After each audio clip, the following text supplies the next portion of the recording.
జహీరాబాద్లో ఎట్లుండబోతుంది అన్నటువంటిది చూద్దాం. జహీరాబాద్ వచ్చేసి ఇక్కడ కూడా బీజేపీ కాంగ్రెస్ మధ్యన టఫ్ ఫైట్ ఉన్నటువంటి పరిస్థితులు అయితే చూపిస్తోంది. సురేష్ శెఖర్ బీబీ పాటిల్ మధ్య అయితే టఫ్ ఫైట్ ఉంటుంది అన్నటువంటిది. బీఆర్ఎస్ క్యాండిడేట్ నాన్లోకల్ అన్నటువంటి నేపథ్యంలో ఆ క్యాండిడేట్ ప్రస్తావన అయితే చాలా తక్కువగా ఉందన్నటువంటిదే చూస్తున్నాము. జుక్కల్లో ఇక్కడ బీజేపీ విన్ అవుతుందని చెప్పేసి 50,000 లోపు మెజార్టీ తోటి గెలుస్తుందని బీజేపీ అని చెప్తున్నాడు. బట్ టైట్ ఫైట్ అయితే ఉండేటువంటి సిచ్యువేషన్ ఇది కూడా.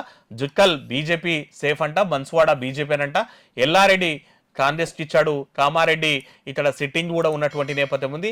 ఇది బీజేపీకే అంట. నారాయణఖేడు కాంగ్రెస్ వైపు ఇచ్చాడు, ఆందోళు బీజేపీ, జహీరాబాద్ బీజేపీ. ఆల్మోస్ట్ 1, 2, 3, 4, 5 5 స్థానాల్లో బీజేపీకి అయితే లీడ్ ఇచ్చింది ఈ సర్వే.